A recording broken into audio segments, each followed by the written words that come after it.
Hey, good morning. I'm your host, BKP. And yes, it's Friday. We're at downtown Blue Ridge. We're at Sycamore Crossing. We will hear the train whistle. We will witness the delivery of Budweiser for Friday night. All the above. It's always happening. We call it small town America starting up in the morning. You will hear background noises of trucks, machines. I love it up here on Friday morning. Absolutely beautiful morning. Great weather, right? Are you enjoying this nice, cool mornings? Now, there is a truck behind me that I'm going to have trouble all morning not turning around. That's one of the most beautiful trucks. And who comes riding in this nice, beautiful truck? Dr. Whaley. So I got to ask him about that new truck, all those fancy budget buttons and gadgets in there when we get him up. We have a packed show. We're going to go with Ask the Doc at 8:10. Got a little schedule change here because we got a big lineup. So 8:10, Ask the Doc with Dr. William Whaley. At 8:30, our Congressman, 9th District Congressman Doug Collins is going to be with us. And we don't usually do call-ins on the show on Fridays because we're on the road up here in Blue Ridge. And it can be a little difficult to put the equipment together. But, you know, I've been talking with our Congressman Doug Collins, and if you're watching any media this morning, they do not allow, and those are my words, they do not allow the work of the House of Representatives to get out to you, what's being accomplished on the floor, what bills are being passed. Are you aware of the fact that the House of Representatives actually passed a bill this week that puts a down payment on the border wall that you asked for during the campaign? Did the media talk about that? No, they're talking about an investigation and a grand jury and Donald Trump's tax returns, right? So I said, you know what? I have to get the Congressman on here for you, let you hear what's actually going on in D.C. and get out from under all the garbage that's heaped on us on a daily basis. Then yesterday I had an opportunity. Here's another thing that's not getting enough play or the correct play as far as I'm concerned. Yesterday I had an opportunity to interview our senator here in Georgia, David Perdue, who co-authored a bill, the RAISE Act.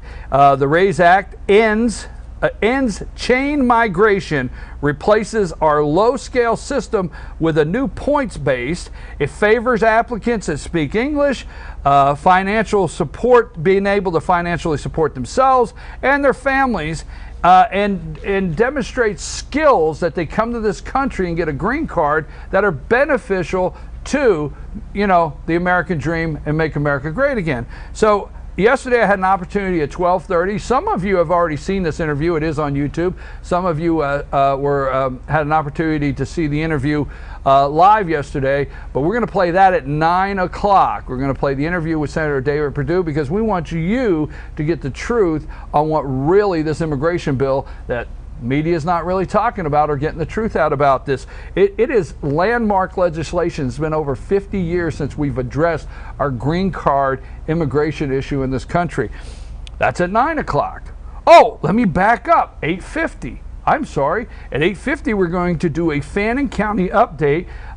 Commission Chair Stan Helton's going to stop by. Commission Chair Stan Helton's going to stop by for about 10 minutes and do a 10-minute Fannin County. We're going to start doing that twice a month. I talked to him. We're going to start doing twice a month up here on Fridays, about 10-15 minutes, and getting you a Fannin County update from Commission Chair Stan Helton. Then we have our interview with David Perdue. Then we have our all-star panel. Our all-star panel, we're going to break down all the political things that have happened throughout the week. Hey, how we kindly feel about it. Might be our opinion, but we're going to have the all-star panel at 9:15 this morning. And then at 9:45, we're going to wrap up with the pet of the week from the Humane Society of Blue Ridge. Wow, this is an action-packed morning. It's great. I'm enjoying it. Sycamore Crossing. Oh, by the way, we wake up this morning to one more Republican governor. One more Republican governor. And who would that be? That would be West Virginia Governor. Wait a minute. I'm sorry. That's Jim Justin, right? Is that his name, Jim Justin? Now, Jim Justice. Yesterday morning, he woke up and was a Democrat. Last night he stood on stage in Huntington, West Virginia in front of thousands and said, "I am now a Republican," next to President Donald Trump. Let me get this straight though, but it's West by God, Virginia. You got to say it like that. You can't go, you got to say West by God, Virginia to get it straight. So the Republicans have a new governor this morning. Let me tell you something. Capito, Senator Capito, is a Republican in West Virginia. If you watched that rally last night, and Joe Manchin, a Republican, a Democrat in West Virginia, you guys got a problem. Big problem. I'm your host, BKP. We're going to move right along so we get Dr. Whaley in here. We got 3 big questions that we have to go through with Dr. Whaley this morning coming up. And then at 8:30, our Congressman Doug Collins. Sam, take us to break. We'll be right back with Ask the Doc with Dr. William Whaley.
Ace is your helpful place for paint and home goods, tools, outdoor living, and lawn equipment. But did you know Ace Hardware of Blue Ridge is a little bit more? We have hunting rifles and accessories for your next hunting trip. We have Amish furniture imported directly from Ohio. And we have Ace Custom Woodworks for all your custom wood project needs, from cabinets to artwork. Ace Hardware of Blue Ridge. We have your new house in stock. 20% off is a big number, but you always save big at Days Chevrolet in Jasper. And now during Malibu month, every new Malibu LS is discounted 20% off at Days, starting from just $19,900. Plus, huge discounts on Silverado crew cabs too, from just $35,900. So if a low price makes you smile, come save 20% off at Days Chevrolet in Jasper. Better days ahead, Days Chevrolet. Find new roads. North Georgia Diamond is your source for diamonds. Come on in to view the area's largest selection of fine jewelry at North Georgia Diamond. All repairs and designs are done on site by our jewelers. And North Georgia Diamond has the lowest prices on loose diamonds. You can also sell your gold, silver, and coins at North Georgia Diamond between Walmart and Lowe's in East LJ. Locally owned by Bill and Allison Craig, North Georgia Diamond is your source for diamonds in North Georgia.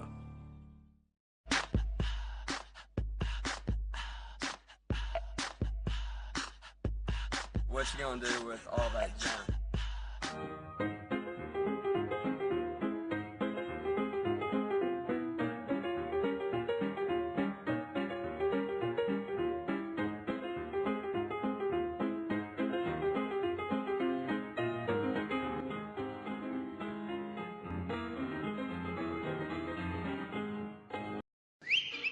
El Rey and Ellijay.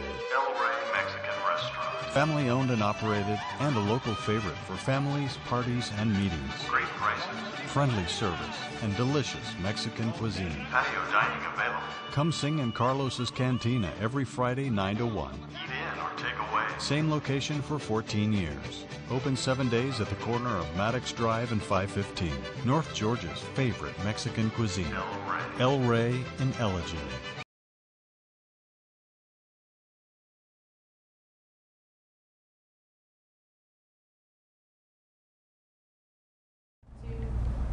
And we're back. I'm your host, BKP. Good morning from beautiful downtown Blue Ridge, Sycamore Crossing.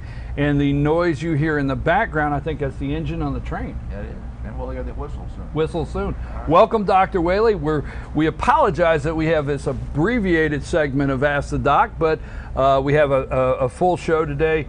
Dr. Whaley, you always have a couple things that you research throughout the week that you're keeping up with, so I don't minimize the time. Let's start with that. Can we go there first? We'll do that, and we'll bounce in and out of Yeah. questions, because Sam is one of the good examples of one of these questions here.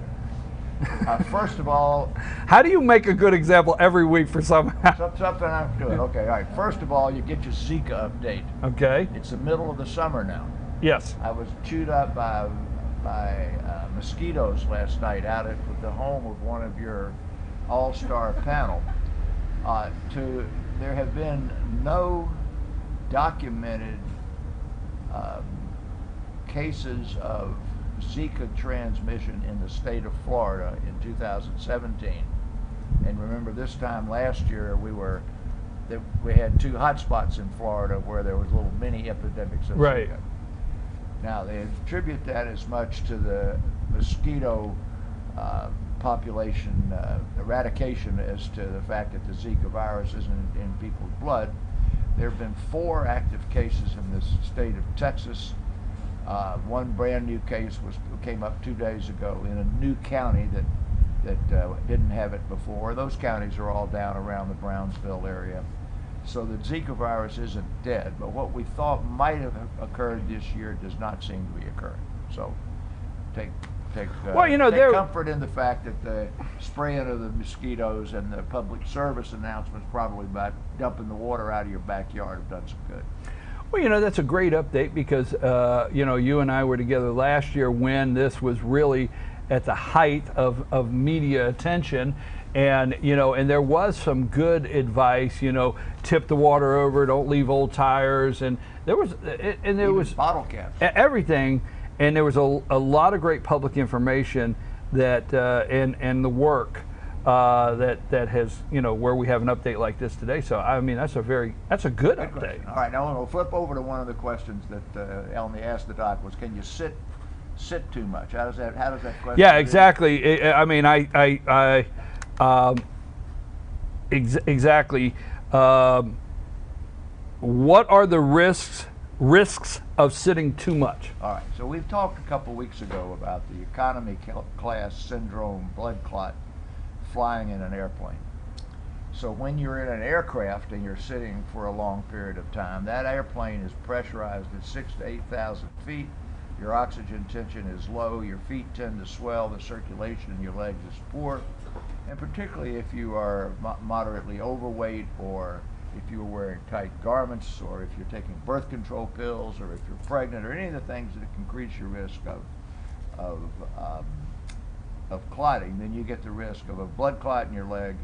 You land, 2 days later you throw a pulmonary embolism and you die. In no industrial or secretarial place today would you expect that to happen in a up-to-date company, because they are so paranoid about OSHA and about following the rules and having the comfortable computer tables and chairs. And we have people in our offices who actually stand to work doing a computer job, and others who sit on almost like one of those balls in the exercise club, so that they're always kind of changing direction.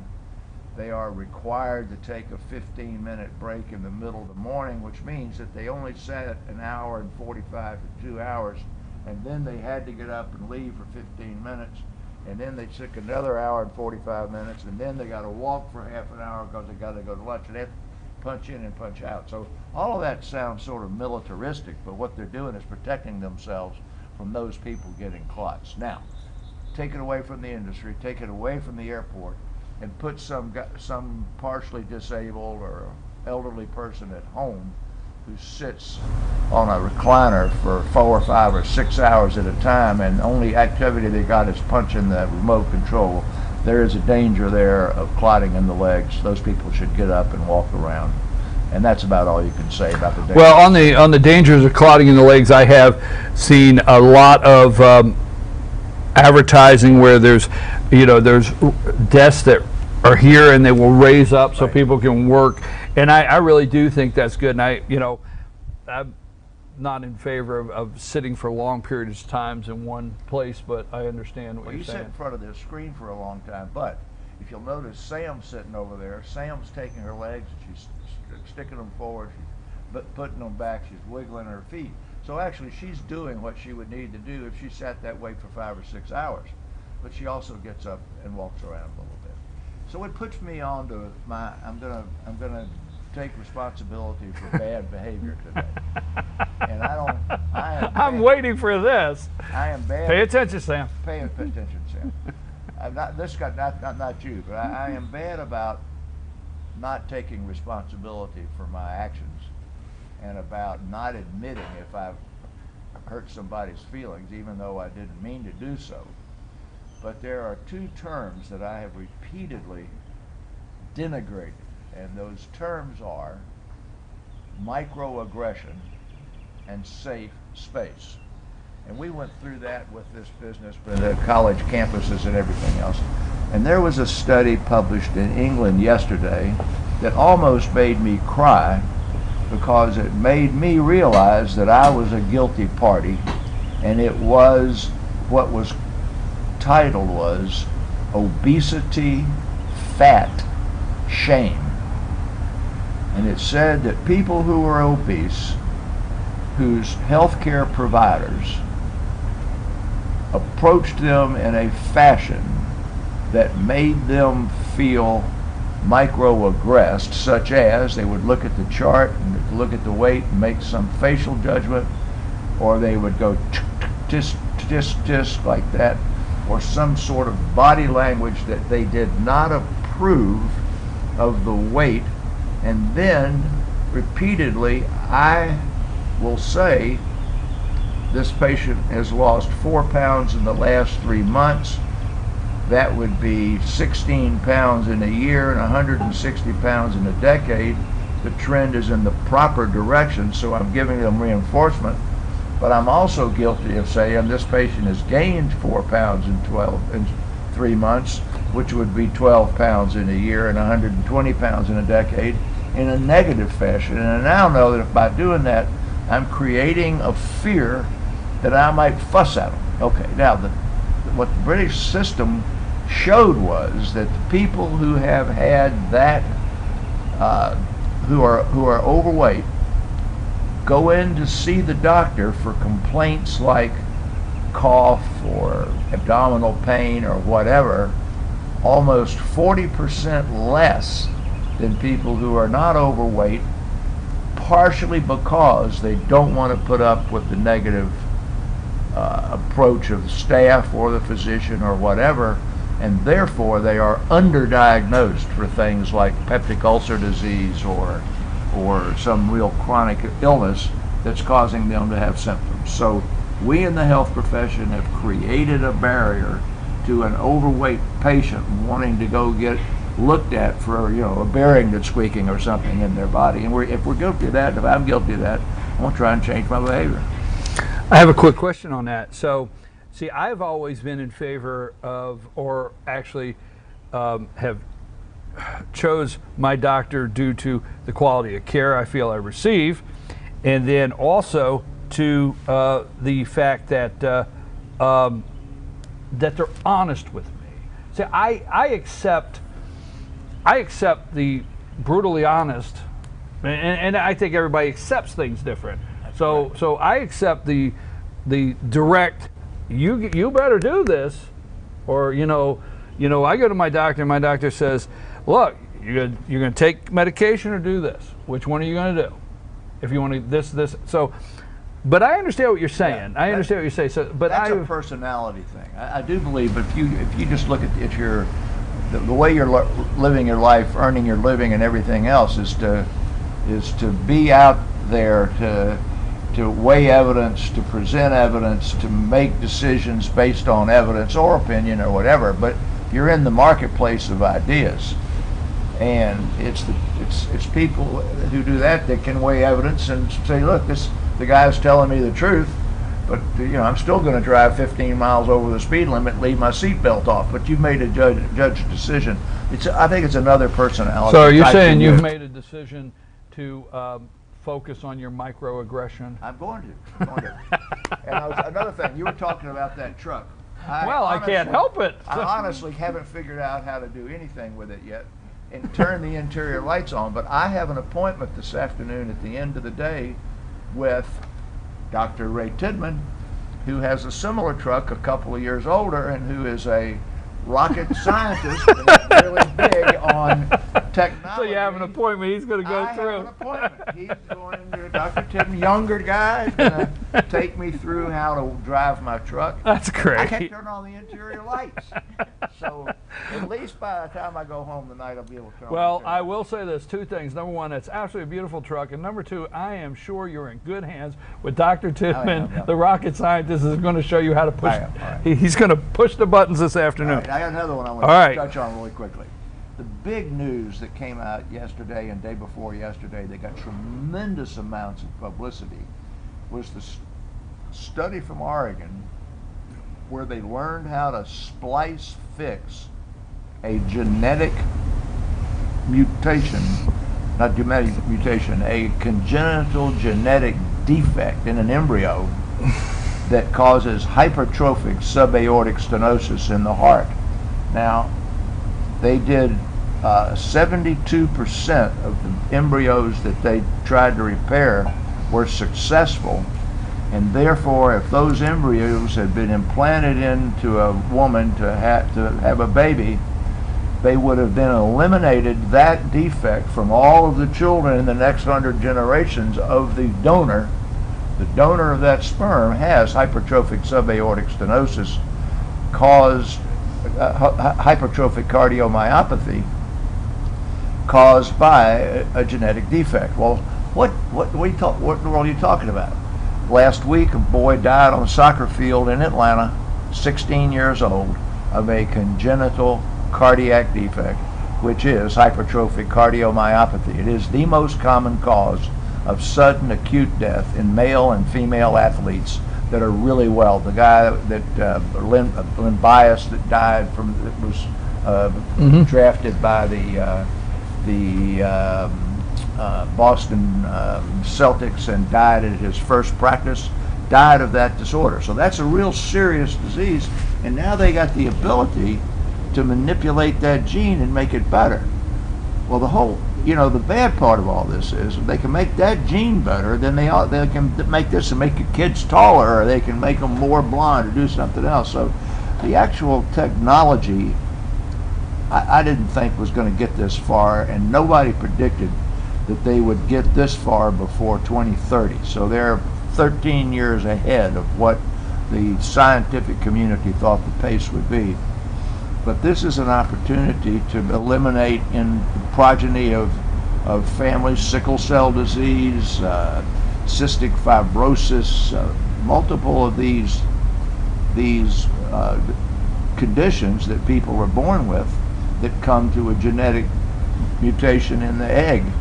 And the last one is the BRCA gene, the breast cancer and ovarian cancer gene. So the fear of the conservative and Christian community is you're messing with God's work over here, and people are going to want to create supermen like Hitler did. And then on the flip side, you would like to eliminate parents having kids with cystic fibrosis or sickle cell disease. So I don't have any idea where it's going to go, but when the news jumped all over it and said it was a big deal, it is a really big deal. We have two questions left, and I'm not for sure on our time, so I want you to pick which one you'd want to address. Random. Okay. I have spider veins in my legs. What options are available to remove them? That's a really good question. I have a patient that's almost disabled by spider veins, but 99% or 98% of the spider vein complaints are cosmetic.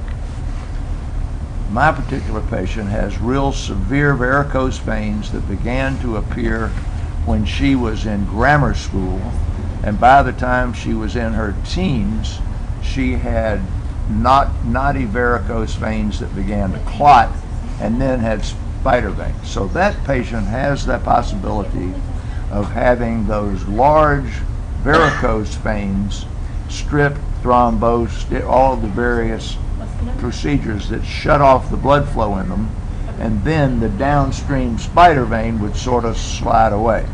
The cosmetic spider vein has no adverse effects. The only thing that's the adverse about it is you look up and you can see it on the side of the shorts or the bathing suit of the woman who has it, and there are a number of cosmetic venous techniques that the vascular surgeons and the cosmetic surgeons do, from injecting them and sort of cutting off the blood supply so they fade away, to injecting them and having them shrivel up. But the cosmetic spider vein issue is one of economics. It's not cheap, and the people who do it are in specialty vein clinics that are largely not cheap. And there's no real downside to having the regular spider vein except cosmetics. If you don't have the thing my other patients got. My husband. Why do they always have to start with my husband? Okay, but we're going to go with that anyway. Yeah. We're going to go with that. My husband constantly craves salt. What causes that? Well, it depends what your husband does. If he's a fireman in the destroyer in the Navy in a fire room, he needs a ton of salt because he's sweating all day long and he's sweating away salt. That's a biological need. If he seems to be craving salt in a very ridiculous manner, he needs to go see Ray Tidman, because there are some salt wasting nephropathies where you eat the salt and you urinate it out in your urine, and there are some kidney issues with it, there's some blood pressure issues with it, and you need to see the doctor. The large majority of the people that aren't using up a whole bunch of salt in a very heavy athletic or occupational way and sweating all the time and don't have some sort of metabolic kidney disorder over here are about 80% of people in the middle who like the taste of it. I have backed away. I used to really crave salt. I used to, and I enjoy salt.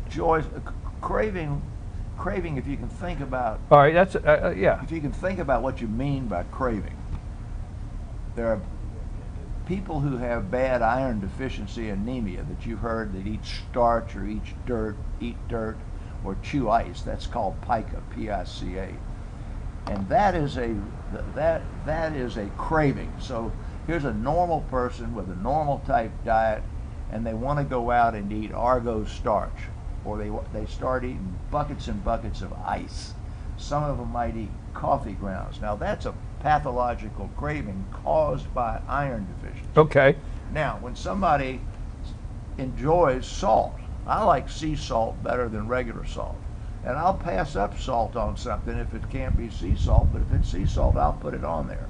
That's a preference for, that's a like for, but that's not a craving. I see what you're saying. I see what you're saying. Okay. Well, Dr. Whaley, I have a minute, and I have to get set up for our Congressman. Congressman Doug Collins will be on with us here in about 3 minutes. Yeah, so Sam's got to go over there and play with the equipment. Yeah, he's got to get it all ready. Well, you know, Dr. Whaley, we usually don't do phone calls on Friday, but the media is not allowing information to get out, is my opinion. And I want to give the Congressman an opportunity. There's something wrong with the media? Yeah, I want to give the Congressman an opportunity to tell this district what is actually going on in the House that doesn't get reported. You have any final comment other than we do have your tab? Let me check your schedule. You got your tab, you got your laptop, you got your notes, you got an appointment with Dr. Ray Tidman to go through the truck. Sounds like a full day. It does. I'll tell you one thing. Another study. A lot of these studies are coming from England, which is interesting, and it was that people were going to yoga as a fix for various musculoskeletal discomforts.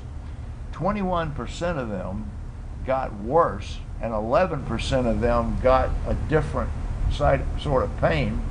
And so there was a big bunch of publicity that you better not go do yoga, so it's not any good. And one of the large health plans over there said, well, why don't we compare that to the Pilates classes and the other classes? That turned out the numbers are exactly the same all the way across. So any one of these activities that you pick up to try and train yourself, you can stress something, you can get a new something, but they're all good. So don't let one thing that makes it to the National Enquirer saying yoga people got worse make you not go back and do yoga, because if they could have changed the word and said Pilates, or they could have changed the word and said core strengthening or something, and all of them did exactly the same thing. Dr. Whaley, I appreciate you very much. And again, we apologize for this brief segment of Ask the Doc, but it will be on YouTube, our YouTube channel. We're going to take a break. We're only going to be gone long enough to get Congressman Doug Collins plugged into the soundboard, check everything out. So don't go away. We're not going to have a full break. We'll be back with 9th Congressional District Congressman Doug Collins right after these messages.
Okay, we're back. I'm your host, BKP, and we're at Sycamore Crossing in beautiful downtown Blue Ridge on this Friday morning.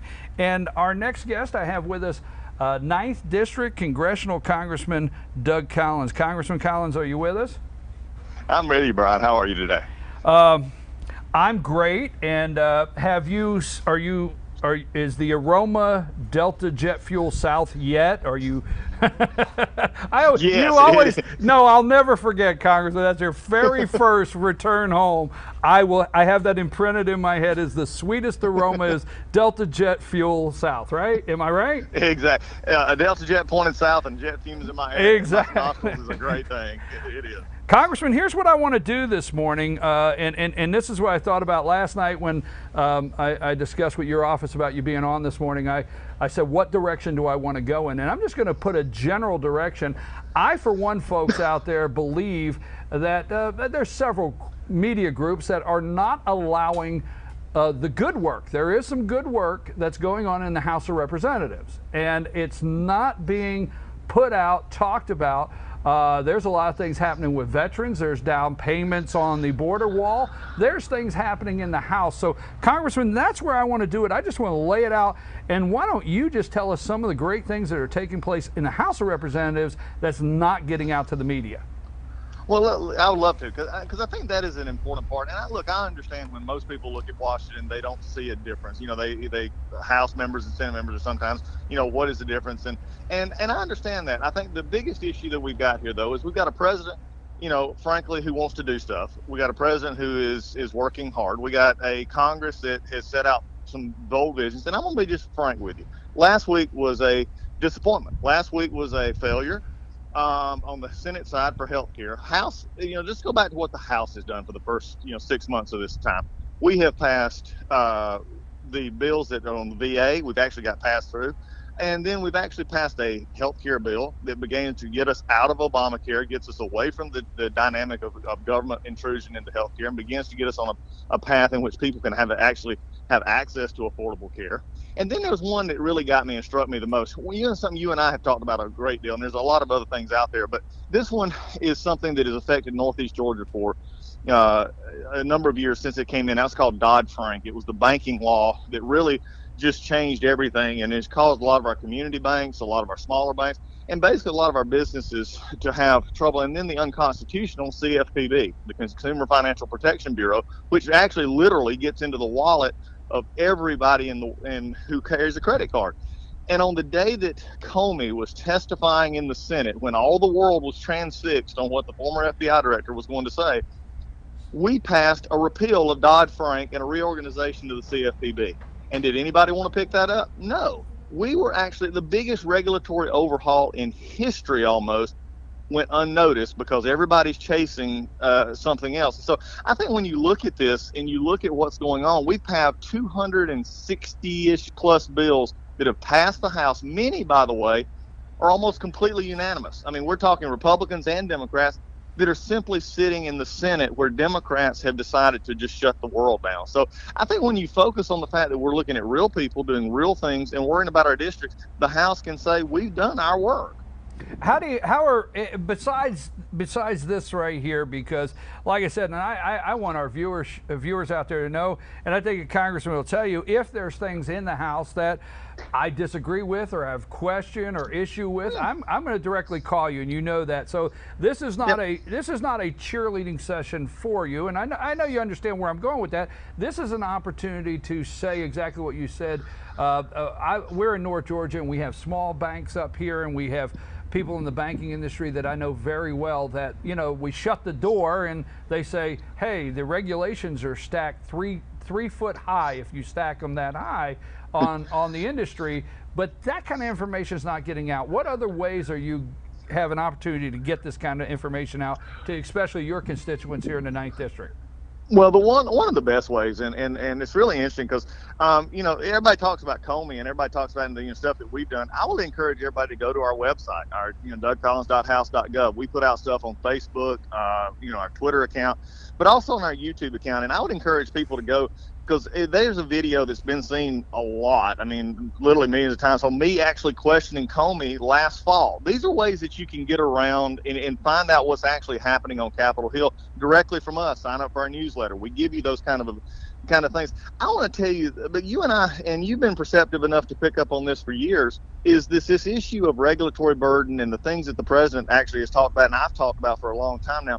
You mentioned the banks. I'll tell you a story to show you how bad this is.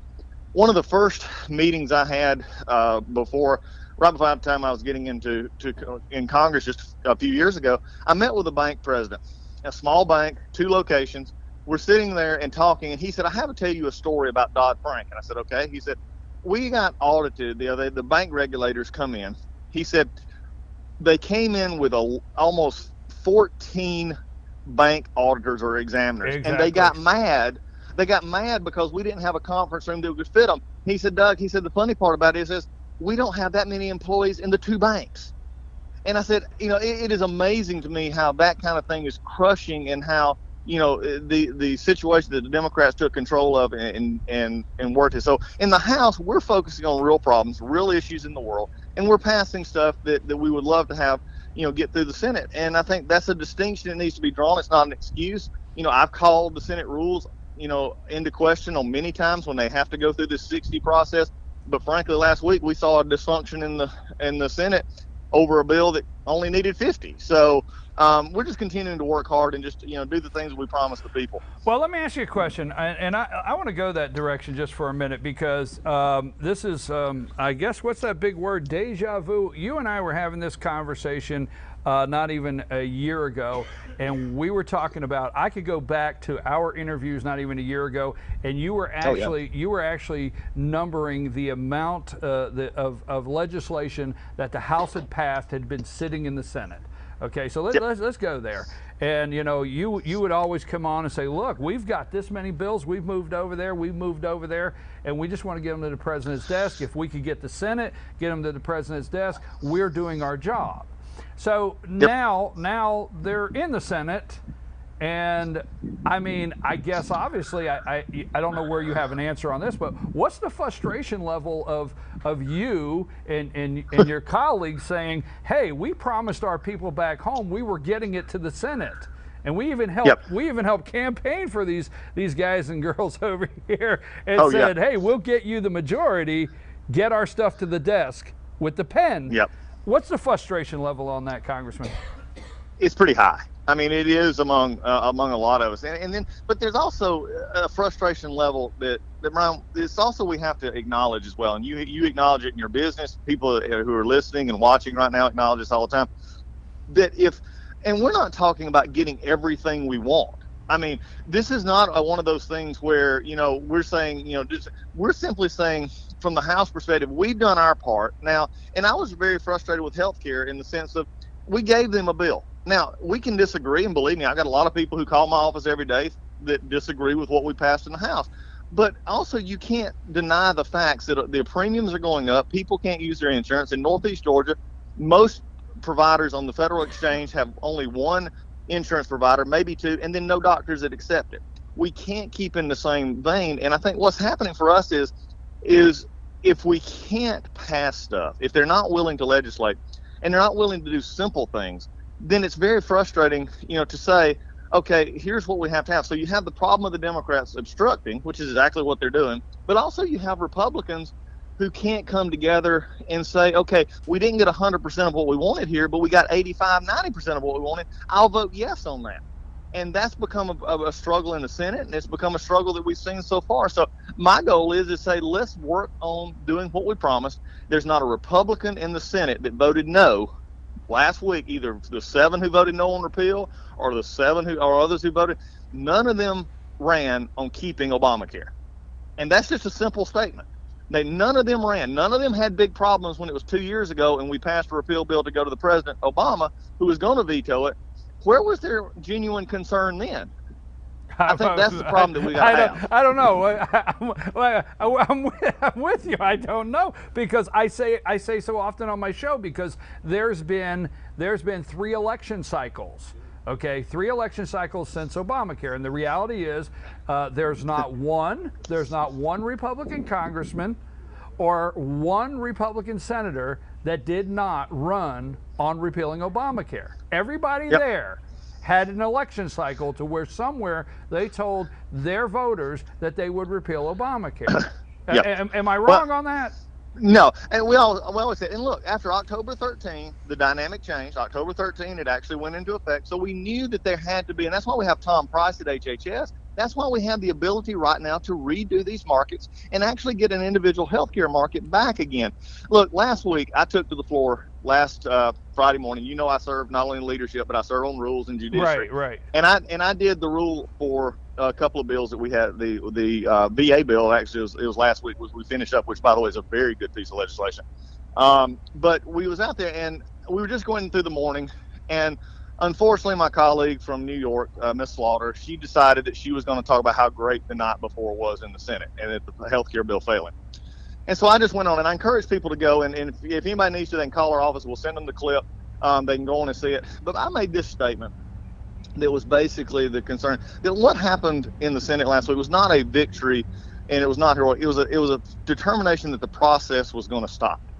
And I think that was concerning to me, is that when we won't even follow through on the process of what's going on. And at the end of the day, when we look at it from the perspective of this is a failing system, And this is something that we've got to deal with. I just don't understand how, you can continue to say we want to fix something, but yet you won't do anything to try and get there to fix it to the very people. And so I challenge everyone who supports Obamacare to come to my district and tell these people who don't have the health insurance, who don't have the doc, who said they could keep their doctor but they couldn't, who wanted to keep their health plan but they couldn't, who said that, by the way, remember President Obama said $2,500 decrease in premiums.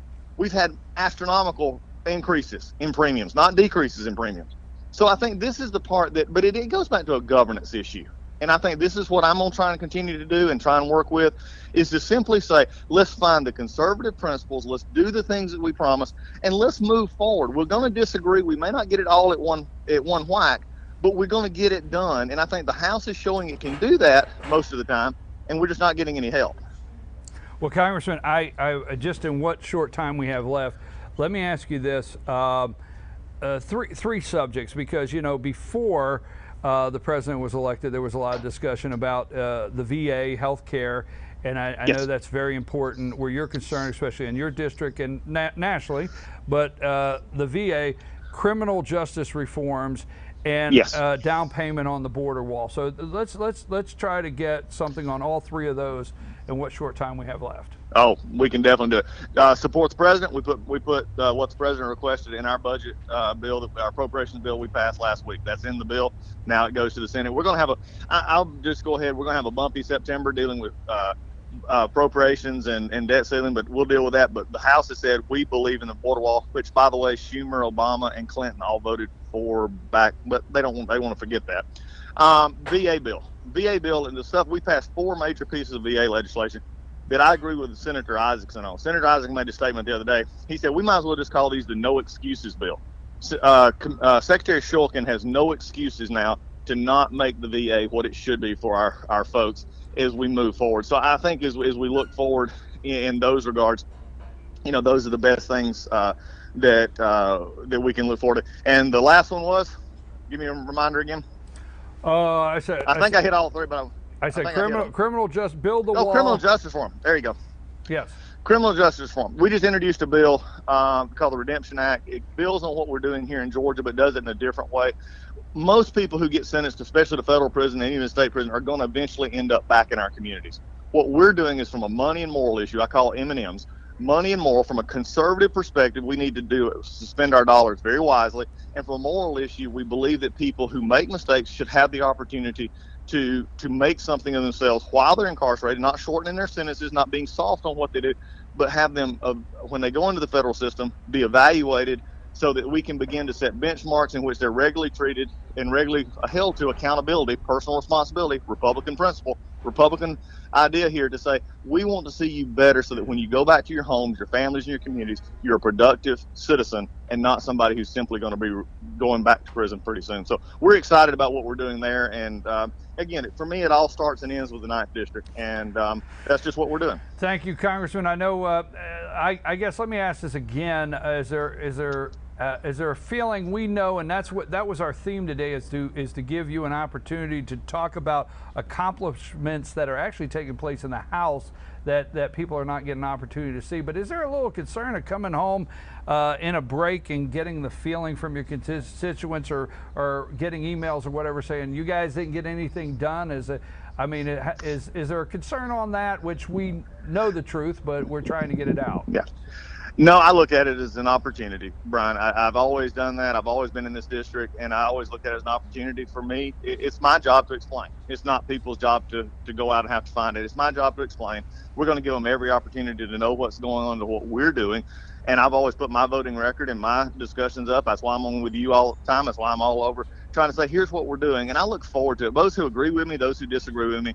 But we've got a country that is the best in the world. And when we understand that, and we start focusing on what matters to the folks in Blue Ridge, to the folks in LJ, to the folks all over this listening here, just to simply say, guys, conservative principles matter. Conservative principles are what everybody lives most of their lives on. And it's time for me, as to be able to share that. And I'm looking forward to the month to do it. Is it frustrating? Sure. But I think we've got an opportunity that we can't waste here, because, the things that we have done, look at what the president's done, what we passed in the House. We passed 14 congressional review acts, which cut billions, 18 billion plus out of regulatory requirements. I mean, that's just some good stuff that's going on out there. So we're going to keep spreading the message, and we're going to keep talking about it. And you asking great questions help us all out. Thank you, Congressman. I appreciate your time. You have a good day, hey, get out of there. That's all I have we'll look forward to get out of there for a minute. All right, thank you, Congressman. I look forward to seeing you soon. All right, thank you, sir. 9th Congressional District Congressman Doug Collins, and we're going to take a brief break. He will be in studio next week. Congressman Collins, next Thursday, 8:30, he will be live in our studio, and it's going to be a working interview because we're going to put together some strong questions to let the congressman tell you what's been going on in D.C. I'm your host, BKP. Now, don't leave after these messages. We're going to have a brief Fannin County update. Commission Chair Stan Helton is here. He's going to give us a brief Fannin County update before we do our all-star political panel, and we're hoping to do this about twice a month. So stay with us right after this break. Commission Chair Stan Helton.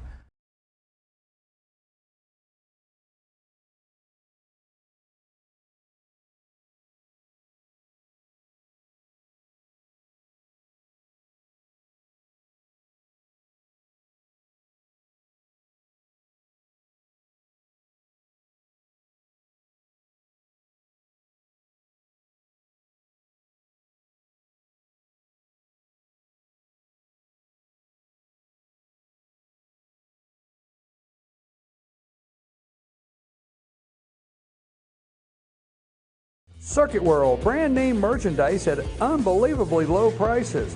Furniture, appliances, and electronics. Circuit World is locally owned and operated, serving the tri-state area.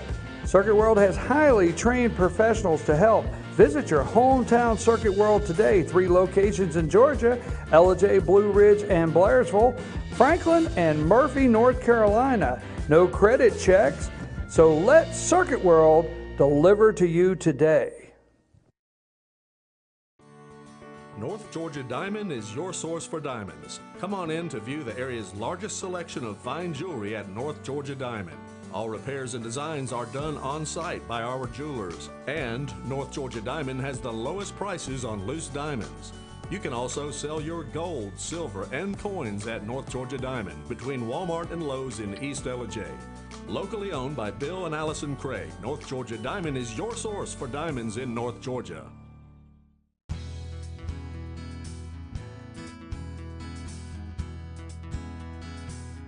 Hello, my name is Chad Watkins. I'm the manager at Larry's Body Shop.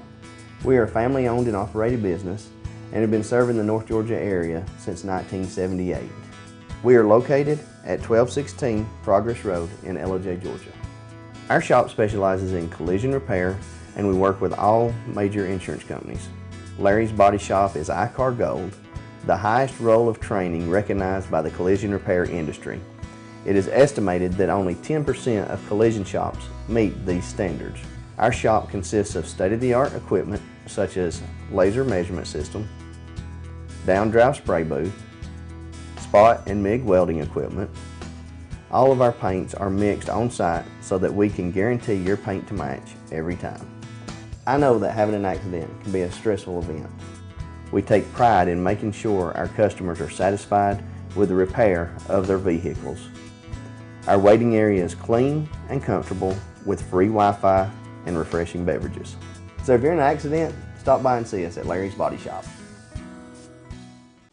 Hi, I'm Rhonda the Mattress Lady, and this is my husband Gary, owners of Mattress Overstocked in Ellijay next to Walmart. And we want to earn your business. From the time you walk in our door to the time we deliver your new mattress to your door, you will see the difference. Our selection and prices are the best in North Georgia, and customer service is our top priority. So y'all come on in and let us help you find the right mattress at the right price. That's Mattress Overstocked in Ellijay next to Walmart.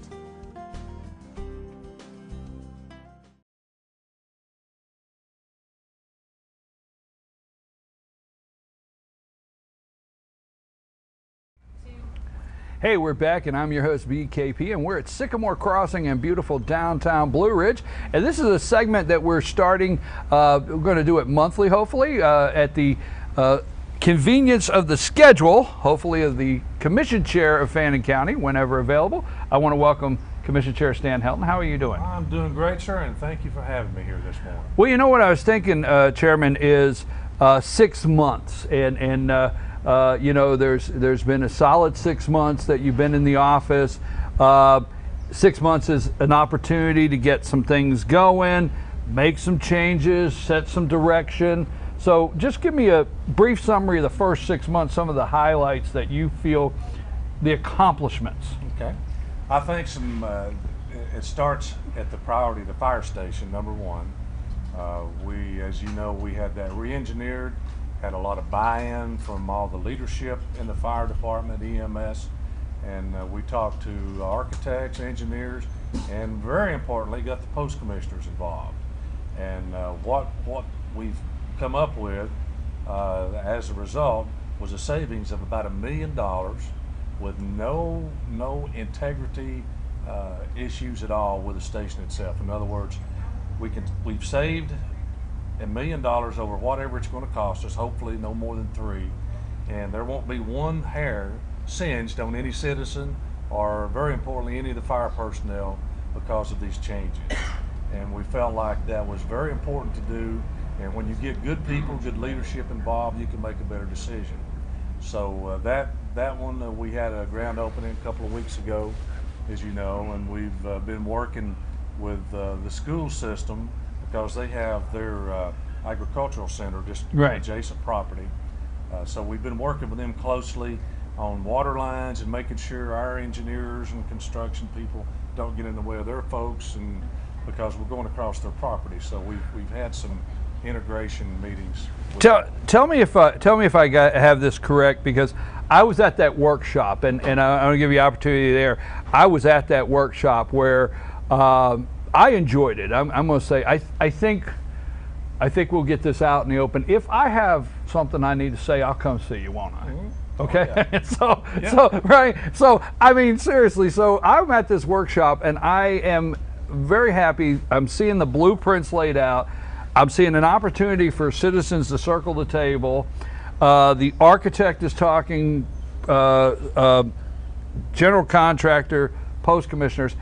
And here's what I remember you saying something in this reference of, you know what, we're not buying a Cadillac, we're buying a Chevy, and we want to cut the cost, but do not want to change the services that we plan for this facility to provide. Am I down the right road? You got it. Right, and I remember that very clear, that you gave them instruction, no, it's going to meet the growth plan, it's going to provide the services that we intend, but there's no reason.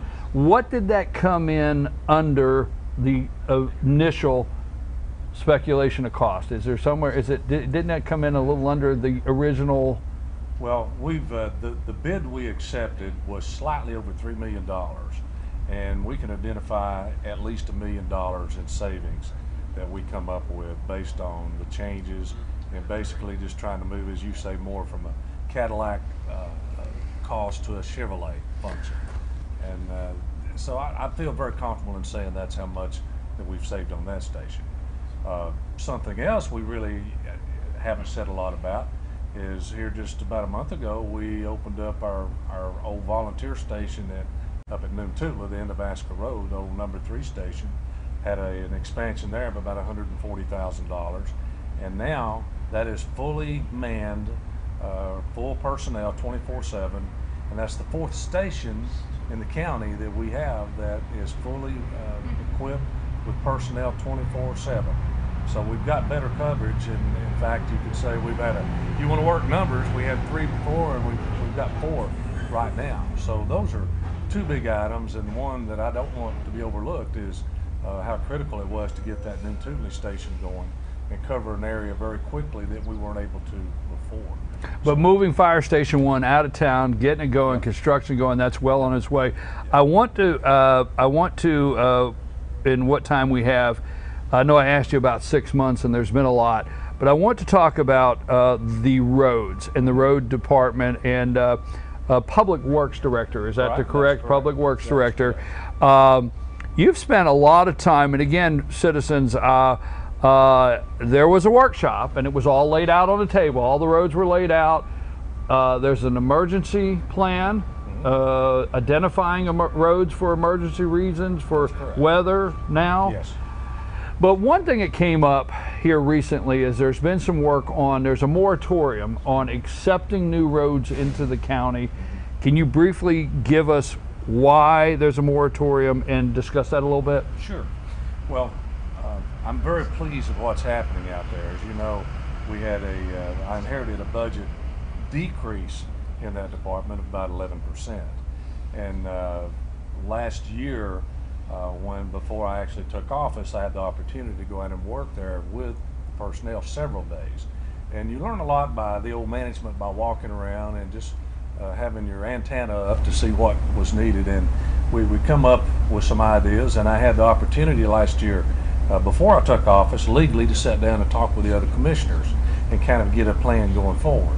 And we felt like that we could reduce personnel, get improved equipment, and still be more efficient.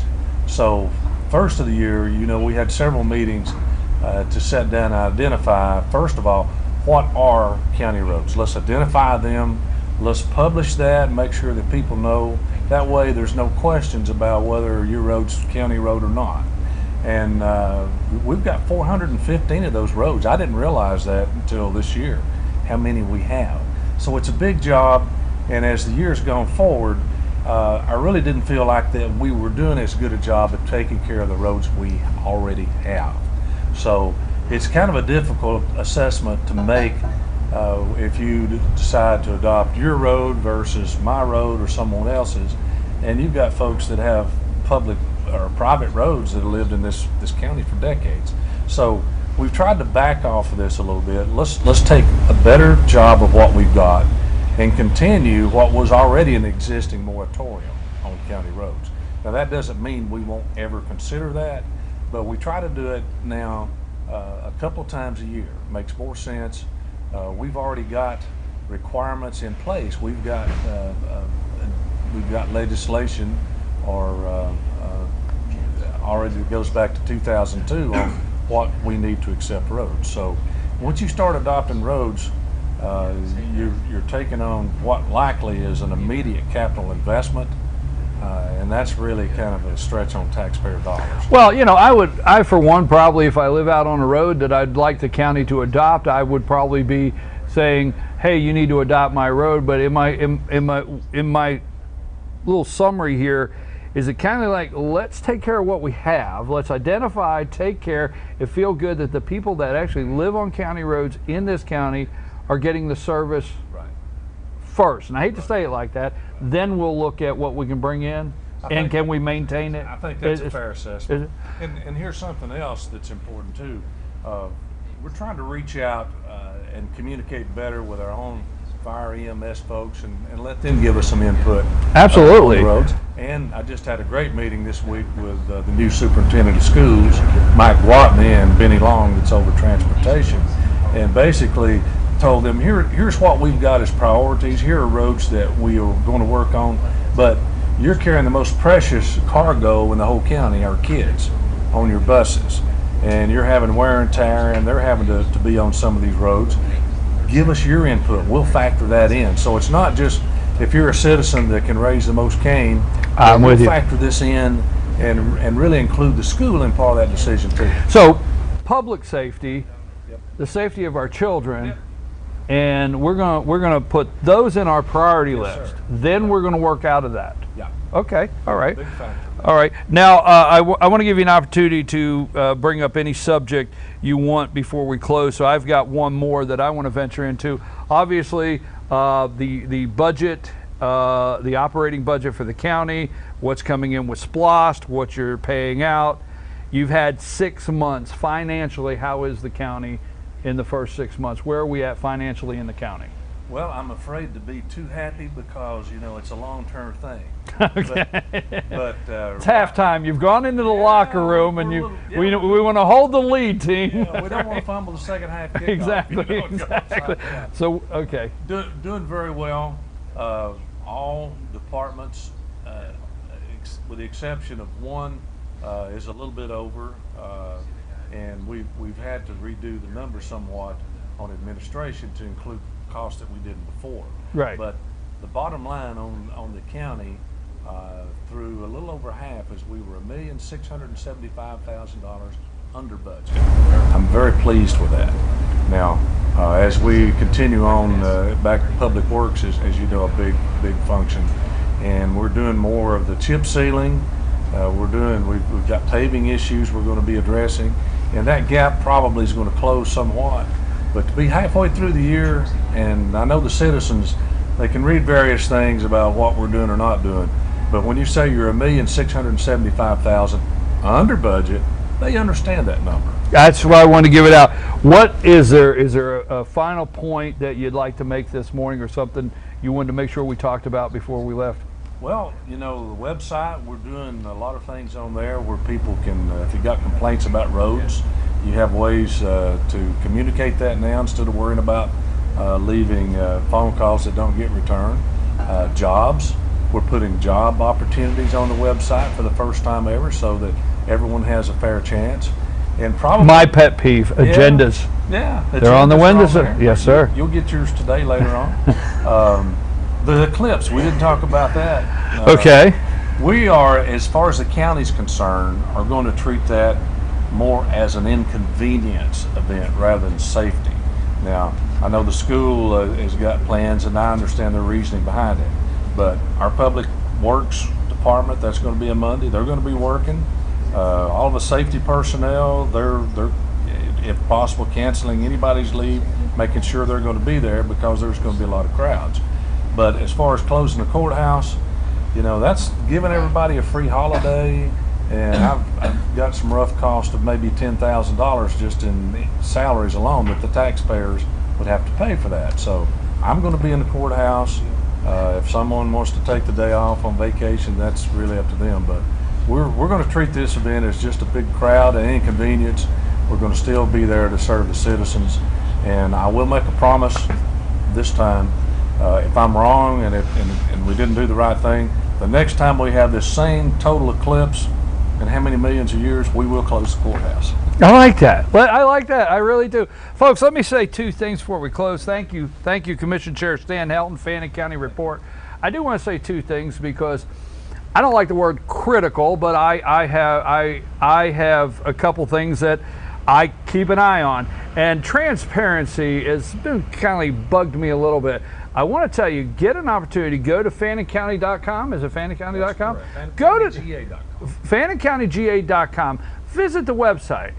I have to say, you know, I believe if it's wrong, it's wrong. If it's right, it's right. This website is awesome to work with. You can load pictures, you can pick your road, you can click, say, hey, my road has a problem. You can tell the whole story. You can upload pictures of the problem, goes right in. You can get the agenda, job postings. I mean, on a daily basis, the transparency on that website increases. So I want to give a high point to that. I want to thank you for keeping, look, it just won't be a sunny day on August 21st, but the courthouse is open, right? That's correct, sir. Okay, and get your eclipse glasses and come on down to work. Thank you very much. I appreciate you. Right after this, the All-Star panel, we're going to talk a little politics, right? If you're just getting here, we might have some opinions. Stan, appreciate it. Take us to break.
Ace is your healthful place for paint and home goods, tools, outdoor living, and lawn equipment. But did you know Ace Hardware of Blue Ridge is a little bit more? We have hunting rifles and accessories for your next hunting trip. We have Amish furniture imported directly from Ohio. And we have Ace Custom Woodworks for all your custom wood project needs, from cabinets to artwork. Ace Hardware of Blue Ridge. We have your new house in stock.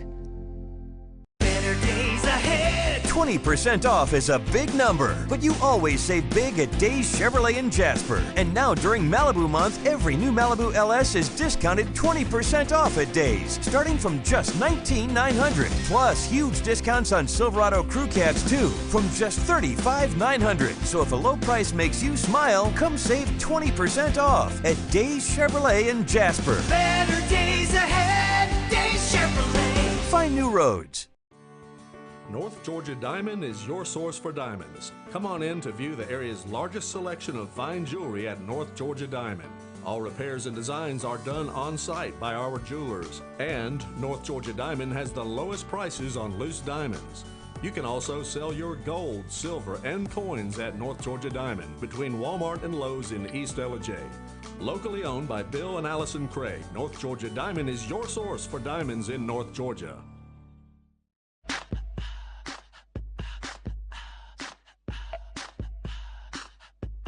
What you gonna do with all that junk?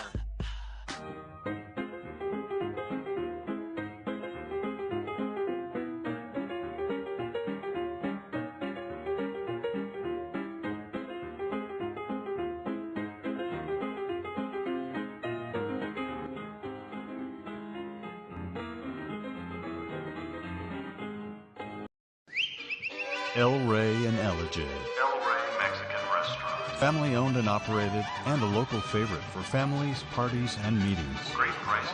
Friendly service and delicious Mexican cuisine. Patio dining available. Come sing in Carlos's Cantina every Friday 9 to 1. Eat in or take away. Same location for 14 years. Open 7 days at the corner of Maddox Drive and 515. North Georgia's favorite Mexican cuisine. El Rey and Ellijay.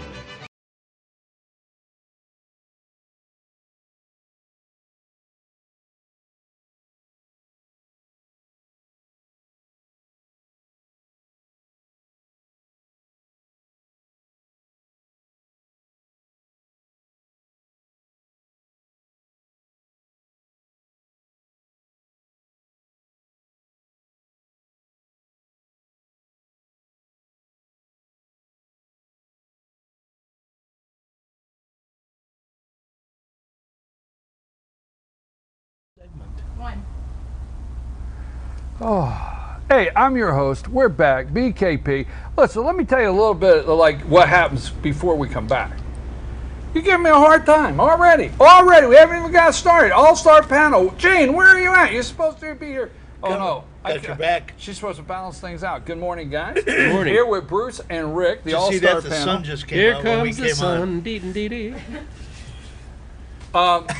Bruce is going to practice his Beatles, Here Comes the Sun, but let's get serious Richie for a minute. Havens. There is so much happening, and we're going to dig into that in just a minute. There's so much happening, it just does not get out. This past week, over a 50-year, it's been over a quarter, half a century since this, we've made changes to the green card immigration program.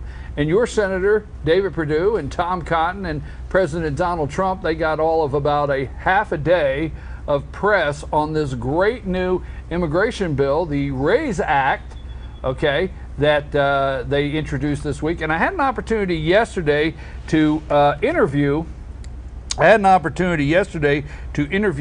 Senator David Perdue. We're going to play that now, and then after we're done, we're going to get the all-star panel in here, and we're going to talk politics for about 30 minutes. So Sam, let's play that interview with our Senator David Perdue. Sam, let's play that interview with our, I'm going to get in trouble. I'm going to get in trouble. Go to the tape. Roll that tape. Tape number 4. The videotape. She doesn't have weapons to throw at me, does she? So she might throw something at you. And of course, it really doesn't tape anymore. It's just a digitized. Yeah, content. I know. They still say roll the tape. Yeah, it's rolling.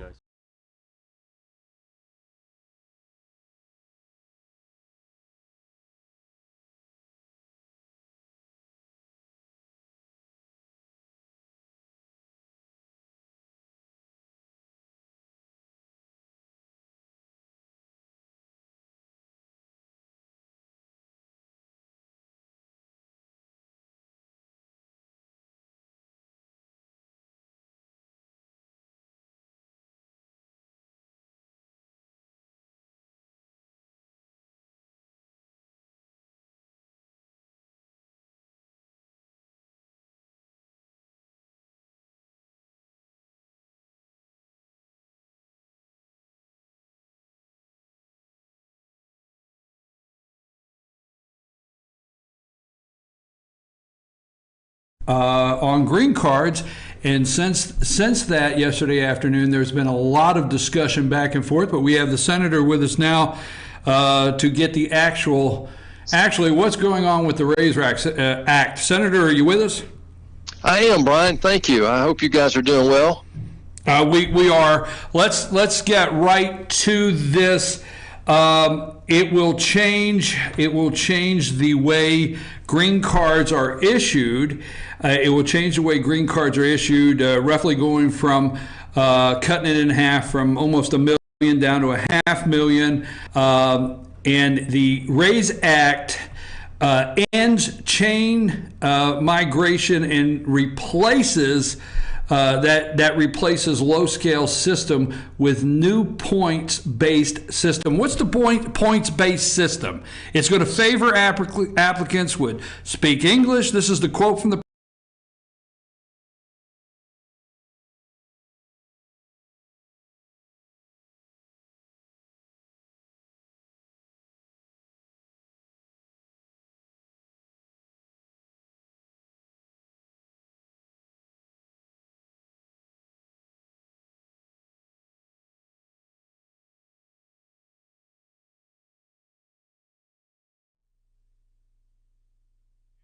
We apologize that we were trying to play that video yesterday, that interview. It is on YouTube, and we will share that. So we did that pre-taped interview with Senator David. Any highlights from that video you might want to share? Well, you know, I want to share that. You know, what did the media take away from that? Speaking English. Right, that's all they focused on. Remember the CNN reporter that got all bent out of shape over Steve Miller and saying, "Hey, you know, why the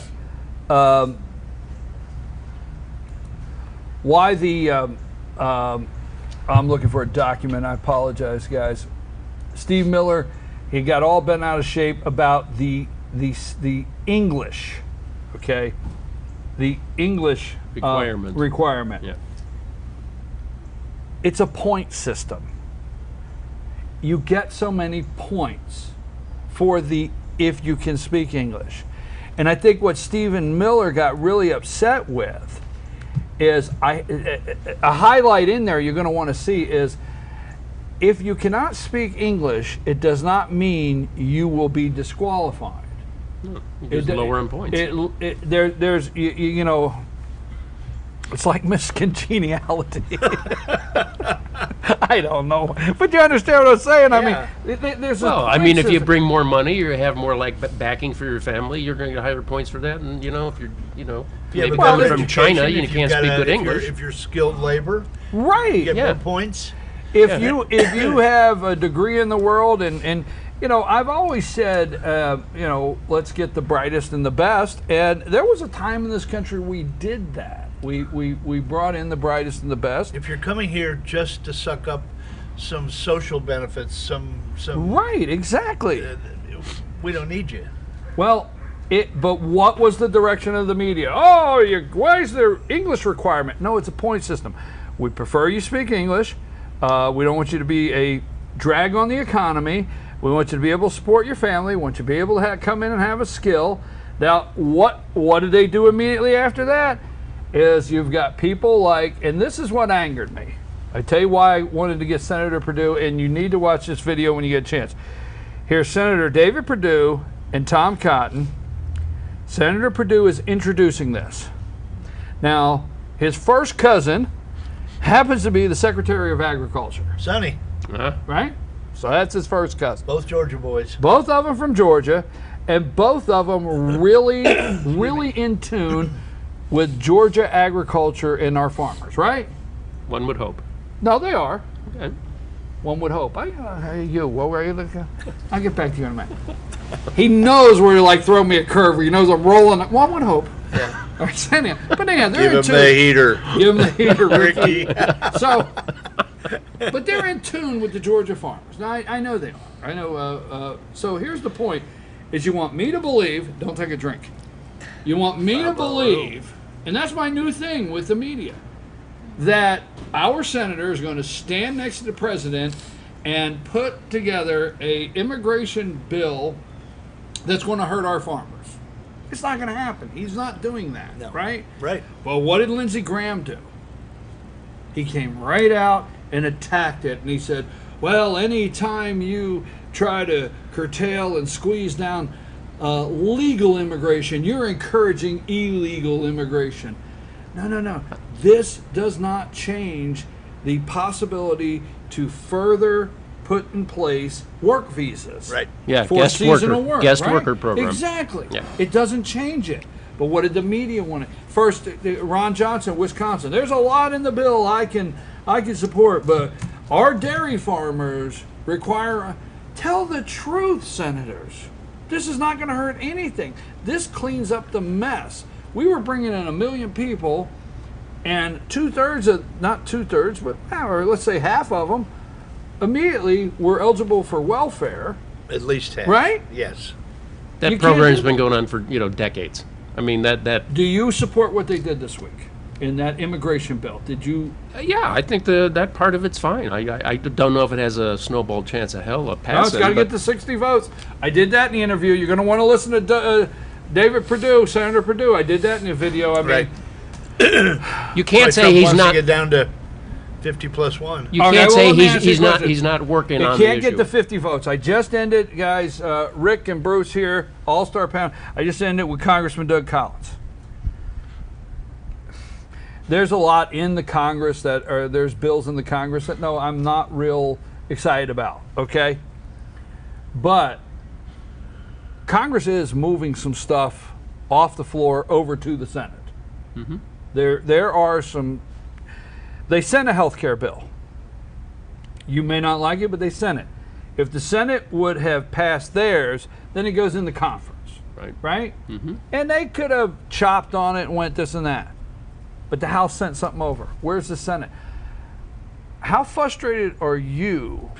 Do you see any hope of anything getting 51 votes? Of any serious legislation? No.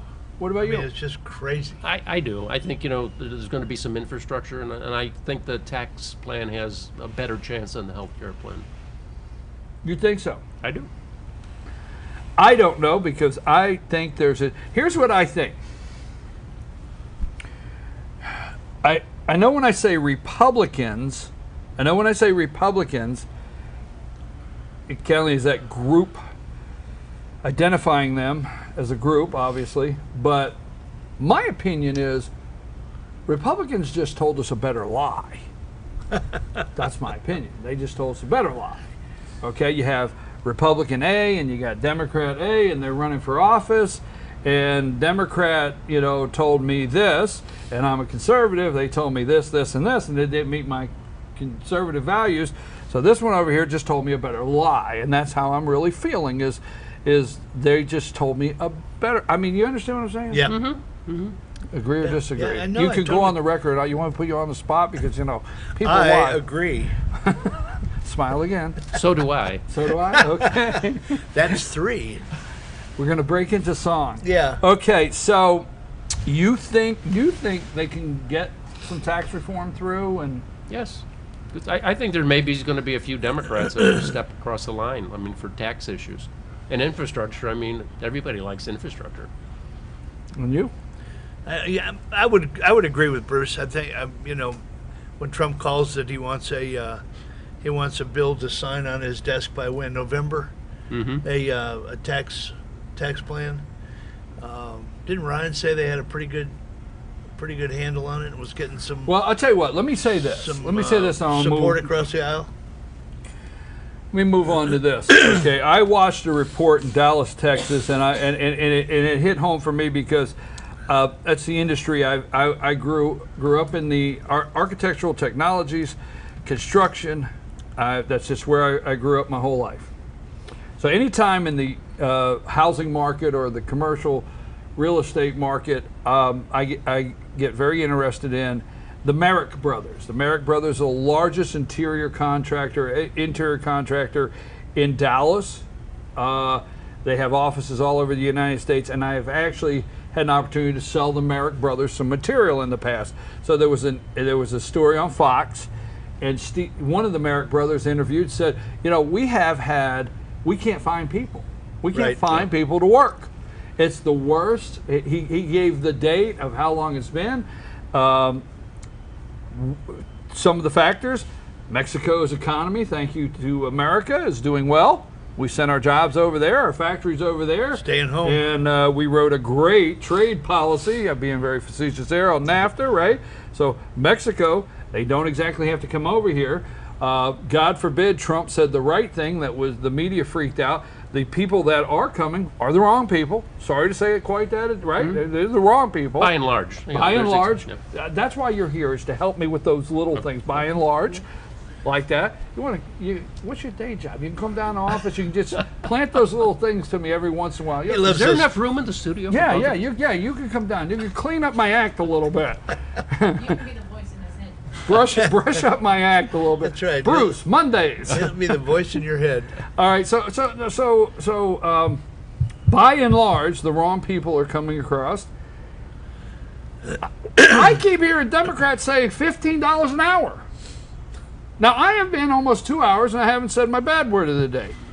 Damn it, I'll get you $20 an hour. All you got to do is take a drug test, show up for work, and work 8 hours. And I get you $20. I guarantee you. I guarantee right now. I'm going to give you right now. I get you a job for $20 an hour. You agree with me? I do. You agree with me? I can get you drug testing. I don't know, $20 job's tough. No, it's not. Not in construction, son. Not in construction. I can Unskilled get labor? I can get laborers. Look, man, you come and work. I'll start you $15. No, I'm serious. They can't get work. They can't get people to work. Can't get people to work. Do you realize you're sitting right here, where you're sitting today? There's 100 jobs that I guarantee, and that's a big word. What do we blame all this on? Do we blame it on the social programs? But I guarantee right where you're sitting right now that I got 100 jobs that I could get people to start somebody at $12 right here in North Georgia. 100 jobs right now.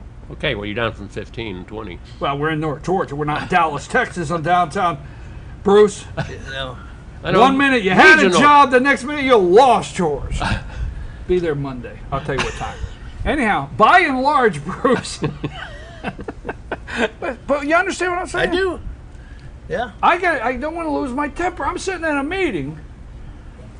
I'm sitting in a meeting 2 weeks ago, and this lady says, I have 100 jobs I can't fill. Now, this is not in Atlanta. This is nowhere else. Where is this? LJ, the chicken plant. As close as you are, this lady looked at me and said, I can hire 100 people 100 tomorrow. people, yep. Don't pass the drug test, won't pluck the chicken. Well, What let's say talk. you? Let's talk All right, about take why. it. Let's talk about why. What? Why is that? We don't have enough time. You Too want to easy- do a segment on it? Because Too I'll ea- do a segment Too on easy it. to get social program help. Too easy. Able-bodied people should not qualify for food stamps. For any Wait of a the- minute. I will not tolerate that language on the show. Bruce, over to you. I will not. Able body is not accepted. That's on the. I sent you a list of words that you could That's not right. use. Yeah, by and large, you're right. By and able-bodied was on the list. There you go. No, I love it. Thank you, because they keep saying in the healthcare with Medicaid, able-bodied, and that's freaking people out. Yeah. What's the problem with that? I agree with Rick. I mean, everybody's tapping into these programs, and they know how to game the system. And as a result, they just, get their money here, get their SNAP there, get this, get that. It's pathetic. All right.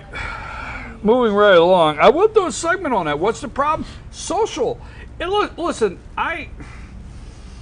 everybody considers some of the direction I go in could teeter on cruel. You know, there's this thing as if you get hungry, you'll find food. Yeah. Yeah. You know what I mean? Yeah. So Or die trying. Yeah. I mean, I'm not advocating us starving anybody, but if you showed up and you went back to the house He said, you got that letter said, your recent physical, you're not on disability. It says you're able-bodied. So a portion, we're going to cut 65%. You have no choice to look over and say, oh man, I got to go find the rent. I got to go, yeah. Yeah, I think a lot of Americans I have to sweep that floor. have lost sight of, hard work. I mean, and lost sight of the sacrifice it takes Boy, I sometimes agree with to that. do. I'm the wrong guy. I'm the wrong guy. I'm just telling you What, because to me saying that too? No, I'm the wrong guy because let me tell you something. I understand a callus. I understand a blister. I understand a wheelbarrow. I understand a shovel. I understand cinder blocks. Damn it, Dad! What the hell did you do to me? Yeah, really. Really. I mean, it screwed me up big time, right? I understand. You cutting probably the know grass. the lower end of a chicken, so you could pluck. Okay, let's switch gears. West Virginia, we got a new governor in the art. West by God. West by God, Virginia. West by God. Blue Ridge Mountain. Wild and wonderful. Shenandoah River. Wild and wonderful. West Jimmy Virginia. Justice. Huh? Jimmy Justice. Jimmy Justice got on stage with the Trump. That's it. And said, hell with them Democrats. I can't do any more good for you as a Democrat. Another governor. Got a governor, right? Yeah. What do you think of that? I think it's great. All the crossovers we can get. I'm waiting for the senator to do the same thing. Mansion? Yep. That'd be That's sweet. on my prediction list. This was too, wasn't it? I think Capito, although she won as a Republican in West Virginia, I think Capito's in trouble. And I think Manchin's in trouble in West Virginia. And I think that governor sent a clear shot to them. Mm-hmm. Okay? Let me tell you who else I think is in trouble. Who? Lindsey Graham. Let's hope so. Ace. We don't have... really? You think Lindsey's in trouble? Yeah, I do. I Teaming agree. up with Booker to block the president from doing anything. That just reeks of partisan. I just. Well, then we believe that. can go right from Lindsey to John McCain. Yeah. I mean, how are the people of Arizona going to keep putting up with him? Yeah. And, Well, and they're again, not. I mean, nothing about his physical condition and all that. I mean, which that might be the. I am preemptor. very That's a purple strong. state anyway. I am very strong. They call it red meat. They say, well, Trump goes to West Virginia, threw out red meat to his people. I don't think he threw out red meat. Look, Rick, I said it on the show, and I got to go back. I got to get somebody. I really do. I got to get somebody to go back and filter through the shows and tell them what to look for and start cutting some clips. Because I said to people, don't get fooled by Trump saying, I've decided not to investigate Hillary Clinton. Okay? A lot of people are going back to those comments that he says, well, I don't think I'm going to go, do that. What Trump was doing when he came in is he was calming the water. He did everything he could to calm the water, not infuriate her voters, right? Because if he had come in and in the inauguration speech he would have looked at January 20th and said, I told you a special prosecutor, and on day one I will tell my Department of Justice, right? He said that. Remember when he said he would not investigate Hillary Clinton? When? Before he got Jeff Sessions confirmed. Mm-hmm. He did not want Jeff Sessions going in there. Having to put up with, with that environment. backlash. Yeah. He did not want going in there and Senate confirmation saying, well, the President of the United States said that the first thing you have to do, right? Yep. Go and do the timeline. So Trump didn't lie to the voters. And last night when he said, hey, I think what they should need to be doing is looking for 33,000 emails. Right. Mueller, I say this all the time, and I guess if we knew, people out there would like for us to share it. Where does this end, this Russian thing? I've never seen so much Weeks and months down the road. Yeah, but I've never seen so much investigation to find a crime. Like, I know the crime with, boom, there's a crime. Okay, now let's convict. Watergate, they had a crime. They had a crime, investigated exactly. it. Now they're investigating to find a crime. But this, to me, is all being pushed by the Dems and the media because it's payback for the whole Hillary Clinton Benghazi. That deep state is deep. I mean, they're just rolling with it. It's payback, guys. You dragged Hillary over the coals for months and months and months with this and that and other things. I think it's payback. I still believe it's not playing in America. I agree believe, with you, and I don't believe any of the and people are going polls. to say, "Wait a minute, are we not America here or there?" Okay, all right, okay, maybe. You gotta do some man on the streets in New York. You know, that's where you should take the show for a week. I don't think it's playing. I don't think it's playing in America. The Mueller looking in. Don't you do that? I'm not going to. If you lean towards that thing. Mueller.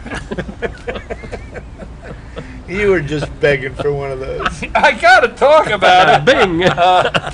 No, I don't think it's playing in America. Do you think it's playing? No, and when are they going to figure out? When are the people going to figure out that the polls are not accurate anymore? I mean, they keep talking about this. Well, the lowest. 33%, lowest since. I think it goes back to what you said These before people about aren't- how the Republicans mainly are dealing with Trump. I think a lot of them didn't think he was going to win, and now that he has, they still don't know how to deal with this guy. Do I get close to him, or will there be publicity backlash? You know, so I think that's why there's this sort of love-hate thing going on with them. They don't know really how to position themselves with him, you know, because they could be exposed to all this fake news bullshit. You're going to get us kicked off the air. I see a letter coming right Yeah, now. I see the FCC jumping Yeah, in. Toro on caca. that. Toro caca. It's going to be your fault that they're going to pass internet. He says bad words too. No, I don't. Okay, so I don't think this is playing with America. I really don't. I think my Trump's point. speech last night was great. I think he should keep doing those speeches. I got a short amount of time, and I want to touch on this.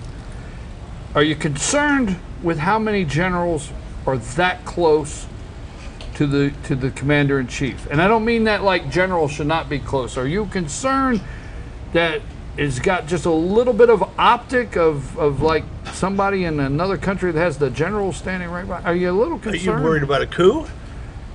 I'm just asking you. Don't ask. I'm just trying to I figure asked out a what question. direct- Why? I mean, I'm a little bit like I want to keep an eye on this.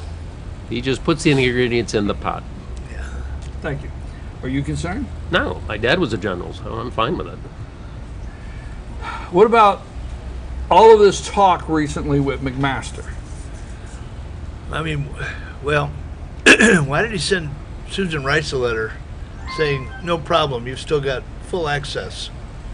What is that deal? I'm a little nervous about that guy. Are you nervous That about guy. McMaster? No. Washington's a town that loves to talk and make rumors and start stuff. I agree. So- I'm going to hold that. And what I want to tell you people out there, relax this weekend. Enjoy your weekend. I mean, you're hearing news. There's news that there is a federal grand jury assembled. There's news that they're going to go through subpoena Trump's banking records. There's news of this, news of that. Bad part is there's no news. Just relax. I think, let's put it like this. Do you think you've seen the West Virginia crowd? Now, I want to apologize to my friends in West Virginia. I really do. West by Guy, Virginia. I'm not making fun of, making a joke out of that. I want to apologize to my friends in West Virginia because you know what? I can't stand when the media makes fun of them. And this morning, they have gone after the good people in West Virginia. Really? Oh yeah, that it's there. Oh, those are Trump's people, and look where he was at. He was in West Virginia, and those are the 36 that are not going to move. And you know, they kind of the economic scale and the education level. I mean, yeah, they have touched all the way around. Surprised they didn't go to the opioid abuse. But you understand? Yeah. Yeah, and all the people on the coast are sniffing this morning. Oh, you know, it's his base and all that, Right, and they're like, you know, local exactly. yokels, and they, you know, they're going to vote like just because of their heart, not their mind. I'll tell you my biggest concern is they're going to keep pushing because you watched last night. You watched. He went to Youngstown, Ohio. Mm-hmm. Okay. He's gone to 5 or 6. Wisconsin. He's been in Wisconsin, Michigan, Indiana. And there was not an empty seat. And last night, and my concern in this country is they're going to keep pushing. Those people lined up all night They're long. going to keep pushing. And let me tell you something. The day we hit a Congress actually does something concrete. It says we're going through with impeachment, or or the investigation is doing this and doing that. My concern of what happens if it blows up in this country. There will be an absolute revolt. Yes, Don't sir. forget external events. I mean, we still got North Korea. We still got China and then the China Sea. We still got Syria. I mean, the next terrorist attack. I mean, there are going to be external events that impact things. Guaranteed. You got to get the start of the show in here in a minute, so let's go quickly. We're on recess. Are the American people going to blame Donald Trump for what has happened in Congress in the first 6 months? No. No? I don't think so. Are they? No. Not going to blame them. No. Okay. Do you believe? No, I don't think so at all. I think they're smart enough to know the Senate did it. I mean, why do you think? I mean, I like what he said last night. Is there any Russians in the house? I mean, West Virginia, right? We got Russians here. Did you see a Russian when you came in, right? Didn't see any. Reality, right? I've got to go back and watch the highlights of that. It's not. I didn't see it. It's not playing in America. Nope. We talk about that all the time. It's not playing in America. I'm not concerned about it. I do know this. North Korea. Let me go there first. What do you think? I have a small theory I'm working on, which I've shared with Rick and I've shared with the audience on the show. I think there's a reason why John Kelly is this close to Donald Trump, and it's not so he can referee a match inside the West Wing. And it could be a dual purpose. He could do that. Mm-hmm. He can get order, but I think there's a reason he's from here to here from Donald Trump right now as Chief of Staff, General John Kelly, a Marine, and I think there's a reason why Jim Mattis is out there, and somebody's always this close to Donald Trump. I think it starts with North Korea. Yeah, he's right there. So ready that's your to small theory. What's your big theory? direct traffic. What do you think? I don't know. I'm waiting to hear it. No, that's my. All right. Let's not end because since it's like a whirlwind of stuff takes place a week. Scaramucci. Scaramouche. Can you do the fandango? I try, folks. I really do. I try to bring you good information. You set him up so nicely. Hey, this though. is great Wait a talent. minute. This is great talent. I have something here. Don't ruin my line. I try to bring you good information. But what is it? Hounds to the left of me. Jokers to the right. Stuck in the middle with you. And that was a money shot. That was a money shot. Money shot. Okay. Joker, clown. Back to you. Listen, try to get serious. Do you think Scaramucci was just a 10-day accident? What do you think? If you want a good read, go get. And I'm not out here to shill books, but Understanding Trump, written by You've been telling me that. Newt, Yes. is unbelievable. I mean, you read this stuff and you look and see what's going on, and you can almost predict what's shaking. He's got so many people off guard, and I think Scaramucci was right in the middle of the fix. I mean, it was just so contrived, perfectly, I might add, that he was put in there for a reason, and I don't think he's off the payroll, by the way. And you? I don't know necessarily go along with the contrived. I think, he really thought he was going to get in there and have a shot at the job Kelly has.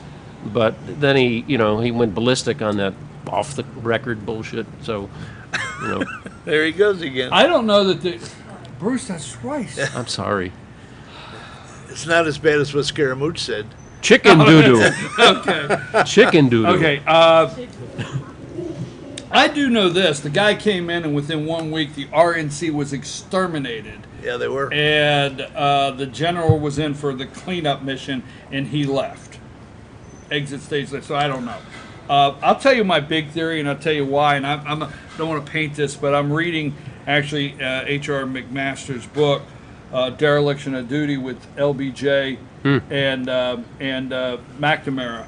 And if the people, I'm going to call it the truth, if citizens ever really knew the truth, like the Russian missile crisis in Cuba, that actually we felt that the standoff, that we put pressure on Russia to remove the nukes.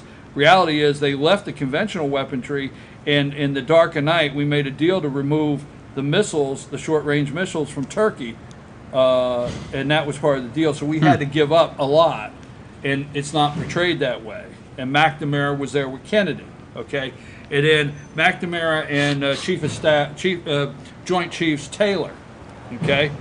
So I'm reading all this, and I'm reading how they manipulated the election, and they, my words, folks, they only wanted to kill a certain amount of kids because they didn't want it to upset the election.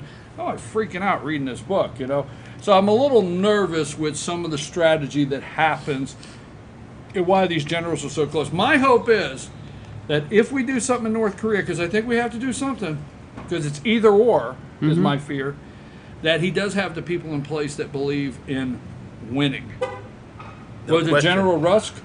General Rusk. I mean, we had an attitude after World War II of winning, and then we got these strategic statistical guys from Harvard. Going back to what you said, the optics. They're all worried about the optics, how it will look to the world.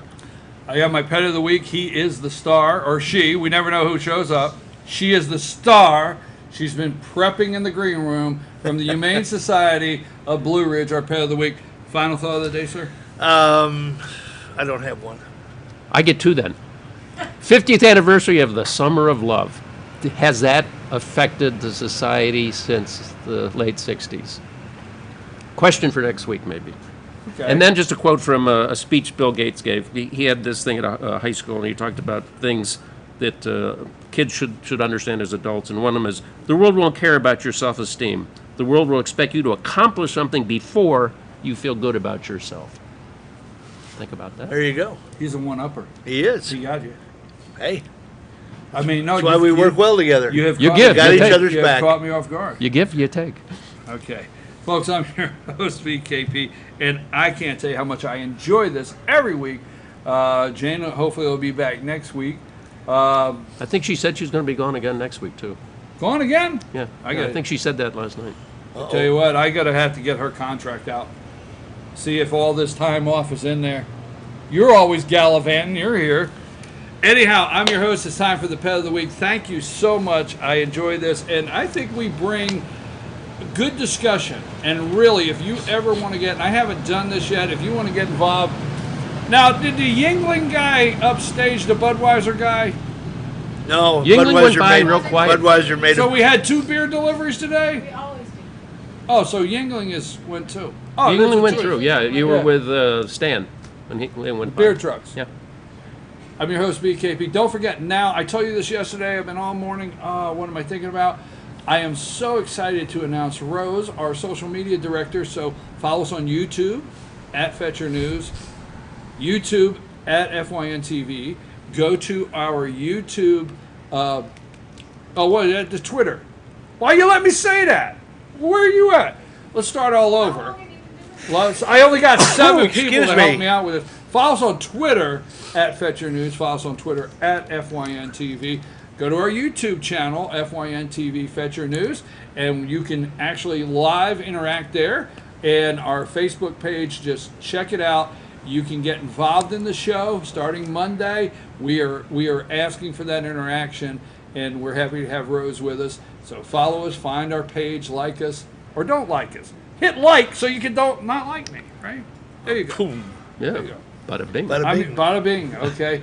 Clowns to the left of me, jokers to the right. Stuck in the middle with you. All right. Take us out of here. Pet of the Week.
Circuit World, brand name merchandise at unbelievably low prices.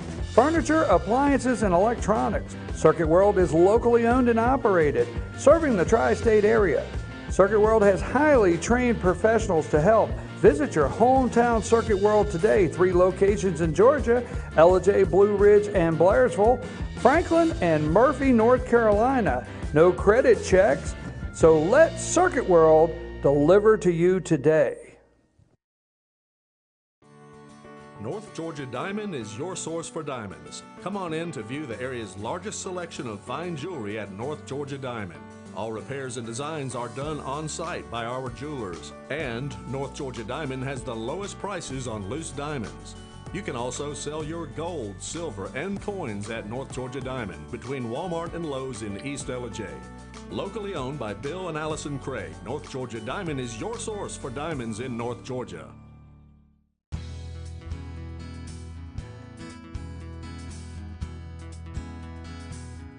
Hello, my name is Chad Watkins. I'm the manager at Larry's Body Shop. We are a family-owned and operated business and have been serving the North Georgia area since 1978. We are located at 1216 Progress Road in Ellijay, Georgia. Our shop specializes in collision repair and we work with all major insurance companies. Larry's Body Shop is ICAR Gold, the highest role of training recognized by the collision repair industry. It is estimated that only 10% of collision shops meet these standards. Our shop consists of state-of-the-art equipment such as laser measurement system, down-drive spray booth, spot and MIG welding equipment. All of our paints are mixed on-site so that we can guarantee your paint to match every time. I know that having an accident can be a stressful event. We take pride in making sure our customers are satisfied with the repair of their vehicles.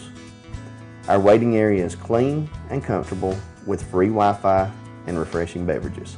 So if you're in an accident, stop by and see us at Larry's Body Shop.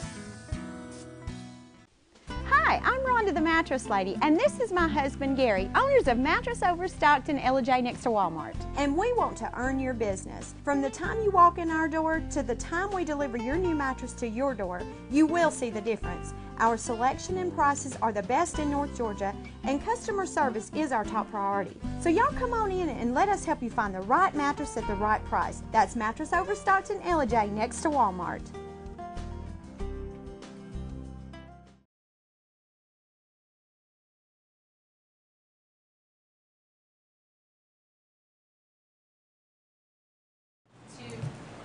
And we're back. I'm your host, BKP. Good morning from beautiful downtown Blue Ridge, Sycamore Crossing. I got Tupelo Tea, Kinty, the Peruvian store, New Blue Home and Gift, and Broken Bull. It's a great place to come visit.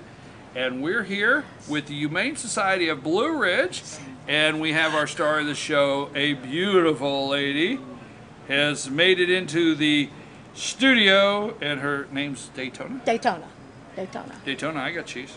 He has cheese too. Look at all that. I'm giving you one at a time, and he gives you a whole handful. That's how it works. That's why they all come to see me at the house. Daytona, how are you? Do you know I have your bone? Do you want your bone? Just. Now, how old is Daytona? Daytona will be 3 in November. 3? She's been with us since March, but she came from another rescue down in DeKalb County. She was stressed out in their facility, and so they reached out to other rescues trying to find just to unstress her. So we took her in. Daytona's special. She's a wonderful girl. She gives kisses. You're talking about Daytona or me? Stressed? She gives. Working with her? Needs help? Wait a minute. Working with her? Setup? Working with her or Sam? No, she loves to play. She loves the rope, tug of war with the rope. And she loves being outside. And she's you have to just get to know Daytona. You have to give her a chance to get to know her. And she is a wonderful dog. And she rode very well in the truck. She rode in the passenger seat. She just laid there. And this is her first time downtown, so everything's new to her, seeing the different people, the cars that go by, all the buildings, her reflection in the windows. But she's doing very well. You are. And You're a beautiful pup. She really is a sweet girl. Tell me, Tell me. Daytona. Now, Daytona. Come here. You got a lion. How about some more cheese? Here you go. There we go. Do one at a time now, and it'll last. They can hear you. There you go. Good girl. You're beautiful. She really is. She's a wonderful dog. She just now, needs a little bit of time. So Daytona, what are we picking up? First of all, breed. What are we? Well, they had her listed as a Dalmatian Terrier. Dalmatian because I see a little of that. You can see the spots under the white coat that she has, and of course she has the Terrier in her. And then, like I said, she's in the ears. Yes, in yeah. the ears, really Yeah. strong, and in your face. Yeah, and she loves. She's not bad taking a bath. To give her a bath. Like I said, she was really good in the truck, and she's doing quite well down here. She's not, overly nervous. She's just cautious. Well, one thing that I really admire and respect the hard work you guys do out at the Humane Society of Blue Ridge is you go through, very thoroughly go through and try to match the dogs up. You try to highlight their personality traits, how they're getting along with other Right. dogs, children, whatever it may be. What are we seeing here with Daytona so far? She actually does. She plays with Buddy. Remember Buddy? Yes. Her and Buddy love to play together. Daytona, you're okay. He's okay. You're okay. He's okay. He's okay. She tends to protect who she's with. So right now she's protecting us. Do you understand what I'm saying? Yeah, somebody just came into the area. Yeah, somebody's in the area, and so So she's protecting us. So whoever she's with, she tends to. Here you go, piece of cheese. There you go, good girl. So she's protecting us, and she was protecting us from Rick. No, I understand that. I see that. But So she's a wonderful girl. She did the same thing in the truck. She was kind of protecting me from someone who walked by. But she's never, jumped out and tried to eat anybody. She just has that little growl to say, let's be careful here. But she plays very well with Buddy. We have her playing with Rusty, which I haven't had Rusty here yet. He was heartworm positive a while back, and he's gone through the treatments. I'm going to bring him next week. But he's doing quite well, and he is such a wonderful dog. And him and Daytona, they play really good. So Daytona loves other dogs. It would be a matter of, meet and greet and make sure that your dog is good for her and she's okay with your dog. Kids, I'm not sure of. Again, we would have to go slow with the kids and see. No one's really taken her out with a kid to play with or anything. So I don't know about kids. We just have to take that as it comes. And what we would do is put you out into the field, and then we would bring Daytona to you and just let you get to know her. And like I said, a rope, a ball, whatever, once you start playing with her, you've won her heart. And she's a wonderful dog. But she's just cautious. You going to go sit up there? Well, it's not uncommon. There's a lot of breeds that have a owner protection. Yes. Or their area. So that's not uncommon to have a dog that is protective of the owner. Daytona, come here. We got cheese. That's obviously here. Look here. Look here. There you go. Good girl. I got cheese. There you go. Good girl. Come to And me. as you can tell, she loves cheese. So if you come to meet her, we'll give you cheese, just like I did with you. And you can tell she's very friendly. She's just cautious. And she does give kisses, which I found out today. She'd never kissed me until we got in the car, and then she gave me a kiss. So she must have enjoyed her ride. So Daytona is over there, and Yes. and she's available, and we need a meet and greet. Yes. And we do this every week because we may have some new viewers that are not used to some of the things we go over. So let's go over the intake program and how you guarantee that the dogs and cats go through a total intake program. Yes. So when they adopt at the Humane Society of Blue Ridge, there's a couple things you guarantee. So talk about the intake program. We have 2 intake kennels, and they are full right now. We have 2 new dogs, and they will stay in intake for 14 days, and that's to make sure that there's no diseases that they can pass over into our general pop animals like Daytona, because we want to keep general population healthy. And so they stay in the intake kennels. They have their own run to go into, so the dogs don't interact in the same run. And after 14 days, once they've been cleared, they'll move over to General Pop, and then we'll get more if we have room. And the cats, the same thing. We did get two new kittens yesterday, so they're in the intake, and the same thing. 14 days so that they don't pass over. They've got upper respiratory or something. We don't need the other cats getting that. We don't need a breakout. So they also do the same intake procedure with the cats, and then they'll move into the General Pop. Okay, how do we find you? Information, get information on all the dogs that you have out there, and what hours can they visit you? All right, come on out to 171 Mineral Springs Road. Call us at 352-632-4357. We are open Monday, Wednesday, Thursday, Friday, 10 to 5, Saturdays 10 to 2. We are closed Sunday and Tuesday. Good girl. So please don't come on those days because we cannot help you. But come on out and meet Daytona. Make sure you have, 10, 15, 20 minutes to spend some time with her. And she will win your heart over. She's a loving dog. Like I said, she really doesn't bark a lot, as you can tell. She'll do a little growl to protect you. But other than that, fenced-in yard would be good with her because she loves to play. And if Daytona's not the one for you, come see what we have. We still have puppies. Buddy's still there. Miles is still there. Like I said, Rusty, Piper's still here. Kayla's still here. Kayla's still with us. So come on out and see the dogs. And like I said, we have kittens and adult cats that also need homes. And just come on out and plan to spend 15, 20, 30 minutes with us and look at our facility and play with some dogs and see if you can take one home. Well, thank you very much, Rena. We want to thank the Humane Society of Blue Ridge, and we also want to say if you'll go out there, get in touch with them. They have a Facebook page. You can find them on the internet. Very easy.